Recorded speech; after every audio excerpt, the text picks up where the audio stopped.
જય માતાજી બધાયની। તો આપણે આજે સરસ મજાનું પાકીટ બનાવવાનું છે। તો આપણે એનું માપ લીધું છે, 28 માપ આવ્યું છે એનું। તો આપણે અહીંથી આપણે એનો કટ કરી લેવાનું છે। તો એટલું વધારાનું કપડું હતું તો આપણે કટ કરી લીધું છે। અને હવે આપણે જે પાકીટના ખાના હોય એનું આપણે માપ લેવાનું છે। તો તમે જુઓ આમાં આપણે 4.5 માપ લીધું છે। તો એવા આપણે 4.5 3 માપ લેવાના છે। તો આપણે આ એકનું માપ લઈ લીધું છે અને એવી જ રીતે આપણે આ બીજું માપ લઈ લઈશું। પછી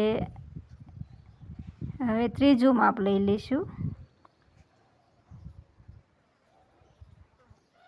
આપણે 3 માપ લઈ લીધા છે 4.5 પછી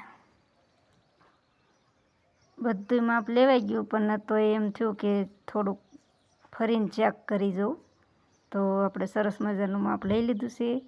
તો હવે આપણે છે ને એને આપણા ખાના જે બનાવવાના છે એને આવી રીતે આપણે વાળી લેવાના છે। તો આ ખાના આપણે વાળી લીધા છે આવી રીતે। તો અહીંયા મારે એક થોડીક મિસ્ટેક થઈ ગઈ છે, પણ હવે તોય ચાલશે, તમે કોઈ મિસ્ટેક ન કરતા। તો હવે આવી રીતે આપણે અહીંયા સરખું કરી પછી આપણે અહીંયા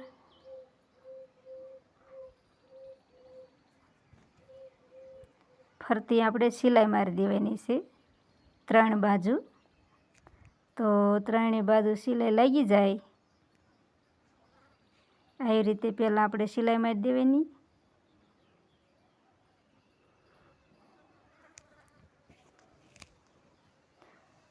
આપણું 2 ખાનાનું પાકીટ બનશે આપણે આ રીતે સિલાઈ મારશું ને એટલે।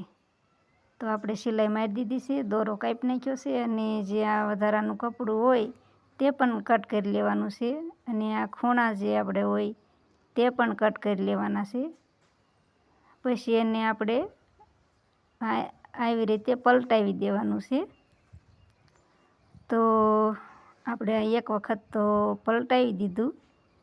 આપણે કાતરની મદદથી ખૂણા સરખા કરી નાખશું તો આપણે સરસ મજાના ખૂણા બહાર નીકળે તો સારું લાગે પાકીટ। તો હવે આપણે ફરીને જ એક વખત ઉલટાવી દેવાનું છે। તો આવી રીતે આપણું પાકીટ કંઈક બનીને તૈયાર થયું છે થોડું થોડું। આપણે કાતરની ફરતીની મદદથી ખૂણા સરખા કરી નાખ્યા છે। તો જો આવી રીતે આપણું પાકીટ બન્યું છે 2 ખાનાવાળું। જે અંદરનું ખાનું રહ્યું ત્યાં મારે સિલાઈ મારવાની હતી, હું ભૂલી ગઈ છું। તો જો આ રીતે સિલાઈમાં આપણે ફરતી હોતન મારવાની છે હજી। તમારે સિલાઈ મારી હોય તો મારવાની, ન મારો તો ચાલે। મેં સિલાઈ મારી છે કેમ કે સિલાઈ મારું તો આપણે થોડોક આમ સરખું પાકીટ રહે। આપણે જે આમાં કાંઈ અસ્તર બસ્તર કાંઈ નાખ્યું નથી ને એટલે નકર ન સિલાઈ મારવી પડે। બધાએ આપણે ઇસ્ત્રી કરે પણ મેં આમાં ઇસ્ત્રી નથી કરી। તો આવી રીતે આપણું પાકીટ તૈયાર થયું છે, તમે જરાક જોઈ જુઓ। દોરા વધારાના હોય કાપી નાખવાના છે। તો આપણું પાકીટ બની ગયું છે। તો આવી રીતે નાનું તો આપણું પાકીટ બની ગયું છે। તો આપણું સરસ મજાનું પાકીટ બનીને તૈયાર થઈ ગયું છે। એમાં આપણે એક બટન મૂકી દઈશું જો સારું લાગે તો। એવી રીતે આપણે 100 દોરાના મદદથી આપણે ત્યાં બટન ટાંકી દેવાનું છે, પણ અત્યારે રહેતું નથી। સરસ લાગે છે કે નહીં?